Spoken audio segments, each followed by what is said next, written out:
नमस्कार दोस्तों, मेरे नॉलेज करता चैनल पे आप सभी का बहुत बढ़िया और अच्छे तरीके से स्वागत है। आज हम देखने वाले हैं इकोनॉमिक्स की concept law of demand. Law of demand ये एक ऐसी चीज़ है जिसको इकोनॉमिक्स पढ़ना है, उस पूरी पर्सन्स को या फिर पूरे लोगों को लॉ ऑफ डिमांड मालूम होना बहुत ज़रूरी है। As a exam points of view ये 8 मार्क्स के लिए रहता है।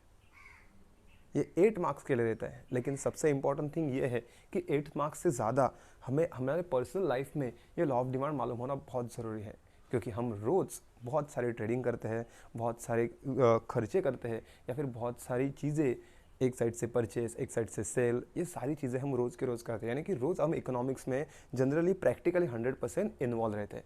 आज हम यही देखने वाले हैं कि लोगों की एग्जैक्टली माइंडसेट किस तरीके से जनरल होती है और उस माइंडसेट को किस तरीके से एक प्रॉपर फॉर्मेट ने इकोनॉमिक्स ने बताया है, वो आज हम देखने वाले हैं। सो हम शुरू करते हैं हमारा आज का topic, law of demand. Okay, law of demand ये एक ऐसी चीज़ है जहाँ पर डिमांड, लोग किसी भी चीज़ की डिमांड करते हैं, लेकिन वो किस तरीके से करते हैं, वो कब बढ़ती है और वो कब कम होती है, ये सारी चीज़ें एक छोटी सी टेक्निक के साथ आज हम इस छोटे से वीडियो में देखने वाले हैं। सो ये चैनल सब्सक्राइब ज़रूर करें और नॉलेज कट्टा इस चैनल को शेयर भी बहुत अच्छी तरीके से और ज़रूर करें। सो शुरू करते हैं लॉ ऑफ डिमांड। सबसे पहले है इंट्रोडक्शन। सबसे पहले आता है इंट्रोडक्शन। इंट्रोडक्शन मतलब किसने ये लॉ हमारे पास दिया, हमें ये मालूम नहीं था, एज अ बुक में आया तभी हमें ये चीज़ का मालूम पड़ गया।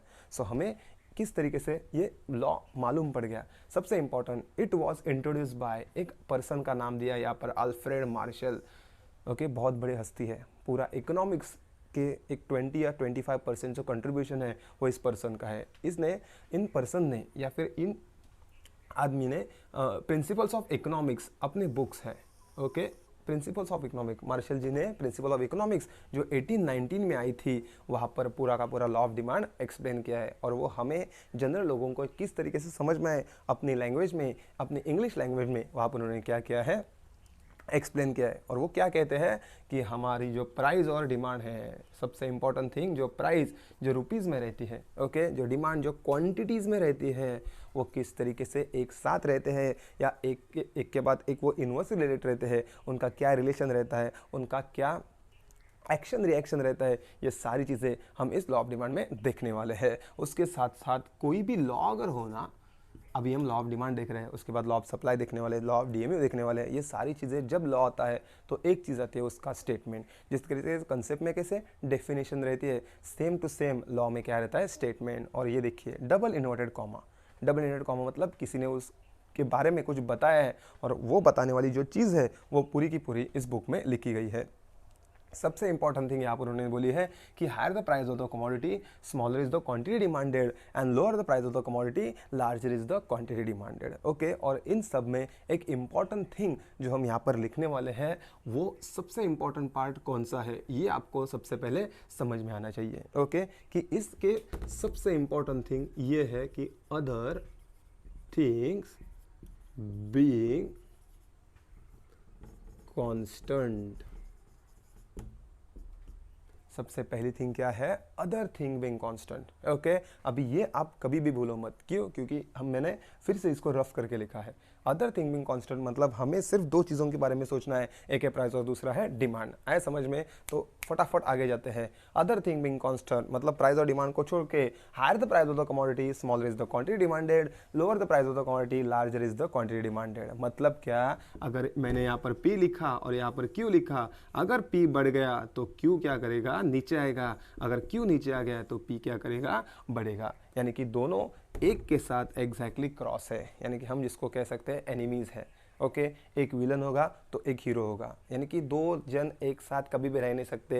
ये छोटी सी ट्रिक आप याद रखो। ओके, प्राइस और क्वांटिटी डिमांडेड ये दोनों एक साथ नहीं रह सकते। प्राइस अगर बोला कि मैं ऊपर जा रहा हूँ तो क्वांटिटी डिमांड बोलेगा मुझे नीचे आना है। अगर प्राइस बोली कि मुझे नीचे जाना है तो क्वांटिटी डिमांड बोलेगा मैं ऊपर जाता हूँ। क्यों, क्योंकि दोनों में झगड़ा है और झगड़े को एक नाम भी दिया है, आगे हम देखने वाले हैं वो नाम को क्या बोलते हैं। उसके बाद हम सबसे पहले एक साइड में लेते हैं प्राइस और दूसरे टेबल में हम लेते हैं क्वांटिटी डिमांडेड। ओके, सबसे इंपॉर्टेंट थिंग क्या है कि हम छोटा सा एक एग्जांपल लेते हैं। अगर किसी भी चीज़ की प्राइस अगर 40 रुपीज़ है, क्या है 40 रुपीज़, तो हम उसकी डिमांड क्या करेंगे, 1 करेंगे। ओके, एक जनरल एग्जांपल हम लेते हैं कि अगर 40 रुपीज़ है तो हमने 1 केजी उस चीज़ों को परचेस किया। फॉर शुगर ले लो या फिर कोई भी चीज़ लो, 1 किलो हमने ले लिया। उसके बाद उस चीज़ की प्राइस अगर कम हो गई, ओके, उसकी प्राइस क्या हो गई, कम हो गई। मैंने क्या बताया, अगर प्राइस जो एक्ट करेगा उसका exactly cross reaction quantity demand करेगा। मतलब प्राइस बोल रहा है कि मैं नीचे जा रहा हूँ तो डिमांड बोलेगा मैं चला गया ऊपर। क्यों? क्योंकि जनरल पर्सन क्या करते हैं, जब उनकी प्राइस कम होती है तो वो ऐसा एक चांस लेते हैं कि नहीं, अभी एक अच्छा मौका है कि हमें कम से कम प्राइस में ज़्यादा से ज़्यादा चीज़ें घर पे लानी चाहिए। क्यों? क्योंकि हमारा पैसा आगे जाके अगर इस चीज़ों का पैसा अगर बढ़ गया तो हमारा पैसा वेस्ट हो जाएगा। तो पैसा कम हो रहा है, जाके वो सभी चीज़ों की डिमांड लेके आते हैं, हमारी चीज़ें हमारे पूरे घर पे वो भर के रखते हैं। क्यों? क्योंकि अभी प्राइस क्या हो गया है, कम हो गई है। अचानक से कंज्यूमर क्या बोलता है, अरे वाह बहुत अच्छी बात हो गई कि ये पूरी तरीके से प्राइस कम हो गई, मैं जाता हूँ और अच्छी डिमांड करके लाता हूँ।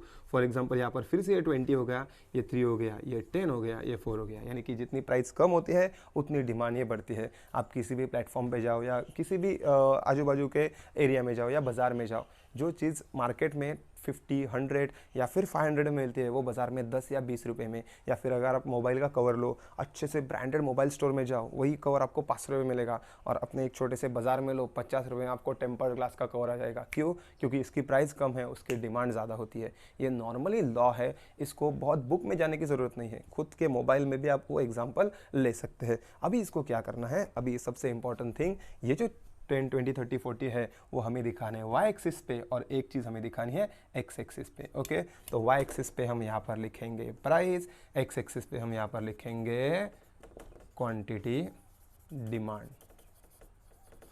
ओके, हम चौथे पार्ट में है। पहला पार्ट इंट्रोडक्शन एक्सप्लेन किया अल्फ्रेड मार्शल, उसके बाद हम स्टेटमेंट है अदर थिंग बिंग कांस्टेंट, ये इस चीज़ को मत भूलो। उसके बाद प्राइस और क्वांटिटी डिमांड, इसको बोलते हैं शेड्यूल। क्या बोलते हैं? शेड्यूल। और शेड्यूल की एग्जैक्टली रिएक्ट करता है उसको बोलते हैं हम डायग्राम। क्या बोलते हैं? डायग्राम। ओके, सो डायग्राम इस तरीके से होगा। हमें प्राइस दिखानी है तो हम लेंगे 10, 20, 30 और 40, और क्वांटिटी डिमांड 1, 2, 3, 4। ओके, ये हमने क्यों ली? क्योंकि इस तरीके से हमने वहाँ पर नंबर्स लिए हैं, तो सेम टू सेम ये नंबर्स इधर डाले और 10, 20, 30, 40 ये नंबर्स हमने वाई पे डाले। इसके लिए बहुत ज़्यादा कोई ऑक्सफोर्ड डिक्शनरी की ज़रूरत नहीं होती। एक सीधी सिंपल बात, छोटे से नंबर्स लो और उस डिमांड को अच्छे तरीके से एक्सप्लेन करो और अच्छे से अच्छे मार्क्स लाओ। चलो हम देखते हैं सबसे पहले 40 और 1। यानी कि ये देखो, हमारी जो प्राइस है वो 40 है लेकिन हमारी डिमांड क्या है, 1 है।